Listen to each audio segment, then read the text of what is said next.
नमस्कार. स्वाद आपल्या घरचा या रेसिपी चॅनलवर तुम्हा सर्वांचे अगदी मनापासून स्वागत आहे. चवीला अप्रतिम लागणाऱ्या आणि अगदी थोडा मसाला वापरून आपण शेवग्याच्या शेंगा आज बनवणार आहोत. खाल्ल्यानंतर परत त्या खाव्याशा वाटतील आणि अगदी साध्या सोप्या पद्धतीने आपण त्या बनवणार आहोत. आता शेवग्याच्या शेंगांसाठी जो मसाला लागणार आहे तो मी अशा प्रकारे घेतलेला आहे. 8 ते 10 लसूण पाकळ्या घेतलेल्या आहेत, आल्याचे 2 तुकडे घेतलेले आहेत, सुकं खोबरं घेतलेलं आहे एवढ्या प्रमाणात आणि अर्धी वाटी लहान एवढे मी शेंगदाणे घेतलेले आहेत. 8 ते 10 काळे मिरे, कोथिंबीर आणि कोथिंबीरच्या हिरव्या काड्या घेतलेल्या आहेत. धने घेतलेले आहेत पोहे खाण्याचे 2 चमचे एवढे आणि मीडियम साईजचे असे 2 कांदे घेतलेले आहेत अख्खे. हे आपण भाजून घेणार आहोत. अशा प्रकारे कांदा आणि सुकं खोबरं मी गॅसवरच भाजून घेणार आहे. आपण यामध्ये शेंगदाणे घालणार आहोत. शेंगदाणे भाजून घेणार आहोत आपण. अगदी थोडंसं आता यामध्ये मी तेल घालणार आहे.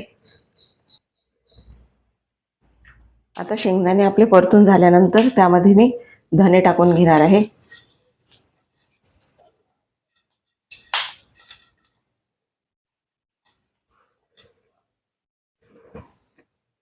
धने सुद्धा आपल्याला या शेंगदाण्यांबरोबरच भाजायचे आहेत.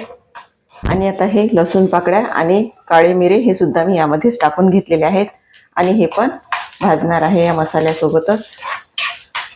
आणि आता आपली जी कोथिंबीर आणि कोथिंबीरच्या काड्या होत्या त्या पण मी यामध्ये टाकलेल्या आहेत.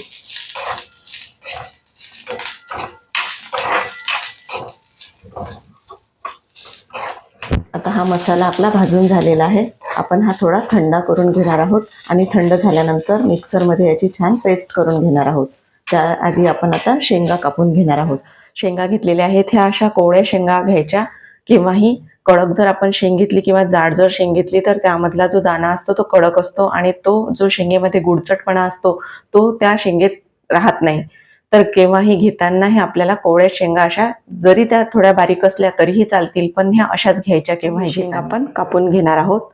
आधी सुरुवातीचा हा भाग पूर्ण काढून घ्यायचा आणि त्यानंतर आता ही शेंग आपण अशा प्रकारे कापून घेणार आहोत.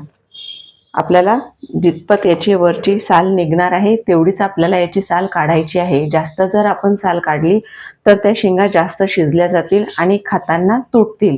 त्यासाठी आपल्याला याची जास्त अशी वरची साल काढायची नाही. आता अशा पद्धतीने आपण याची जी वरची साल असते ही अशा पद्धतीने काढून घ्यायची. आणखी परत आपण अशा प्रकारे कापून याची परत अशी साल काढून घ्यायची. आता अशाच पद्धतीने मी इतर राहिलेले शेंगा आहेत त्या सुद्धा पूर्ण कापून घेणार. शेंगा आता पूर्ण सोलून झालेले आहेत.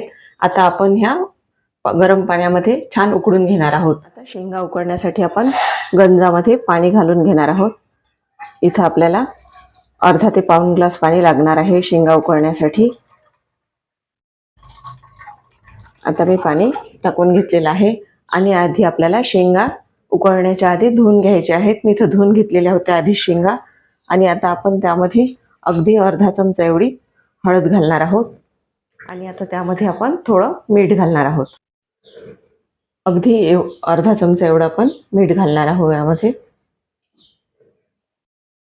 आता ज्या शेंगा सोलून ठेवलेल्या होत्या त्या शेंगा आपण यामध्ये घालणार आहोत. छान आता आपण ह्या उकडून घेणार आहोत शेंगा आणि आपल्याला ह्या 70%च शिजवायच्या आहेत.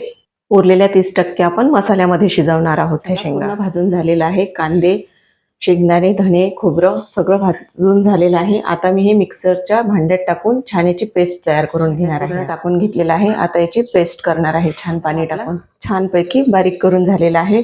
अगदी बारीक करायचा आहे पूर्ण आपल्याला हा मसाला.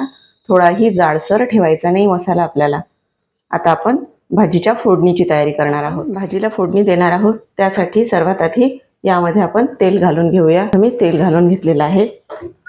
आता आपण तेल छान गरम झाल्यानंतर त्यामध्ये मसाला टाकून घेऊया. आता हा मसाला मी पूर्ण या तेलामध्ये टाकून घेणार आहे.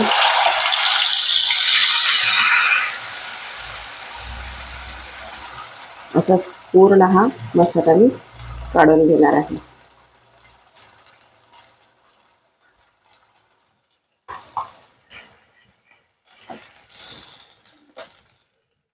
हा मसाला छान आता आपल्याला भाजून घ्यायचा आहे.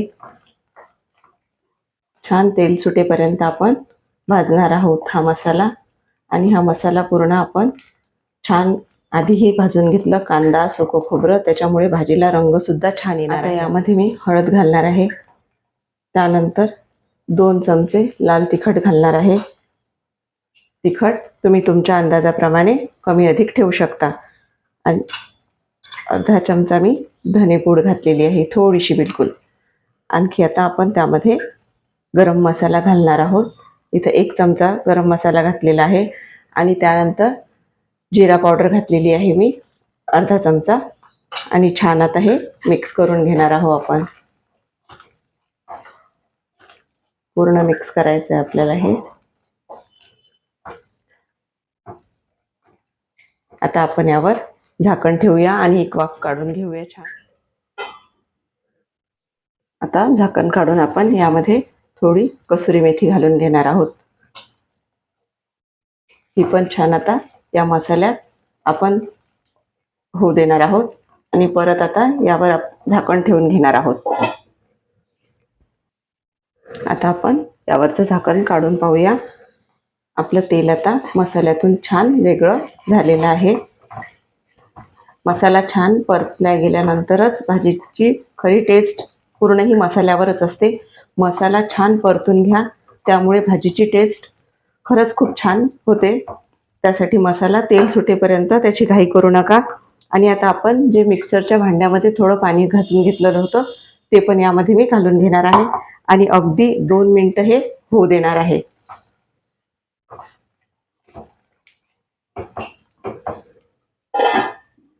आपण मसाला एकदा आणखी चेक करून घेऊया. आता पूर्ण तेल आलेलं आहे वर.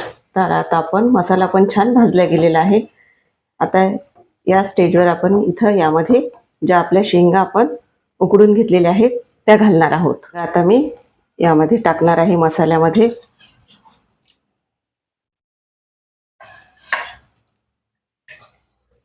आणि पूर्ण ह्या यामध्ये अशा कोट करून घेणार आहे मसाल्यामध्ये. इथं आपण ह्या 70% आपल्या शेंगा शिजवलेल्या होत्या. आता राहिलेल्या 30% आपण शेंगा या मसाल्यामध्ये होऊ देणार आहोत. आता जे आपण शेंगा उकडून घेतल्या होत्या या पाण्यामध्ये तेच पाणी आपण आता भाजीमध्ये टाकणार आहोत. अगदी तुम्हाला जेवढं पातळ भाजी लागणार आहे तेवढं पाणी त्यामध्ये घाला आणि हे पूर्ण मिक्स करून घ्या. पूर्ण आता ह्या शेंगा मिक्स करून घेतलेल्या आहेत मी छान मसाल्यामध्ये. आणखी मला थोडी ही भाजी घट्ट वाटत आहे, त्यामुळे मी यामध्ये आणखी थोडं पाणी घालणार आहे. आता त्यामध्ये मी चवीप्रमाणे मीठ घालणार आहे आणि बारीक कापलेली वरून कोथिंबीर घालणार आहे आणि मिक्स करून घेणार आहे एकदा छान हे.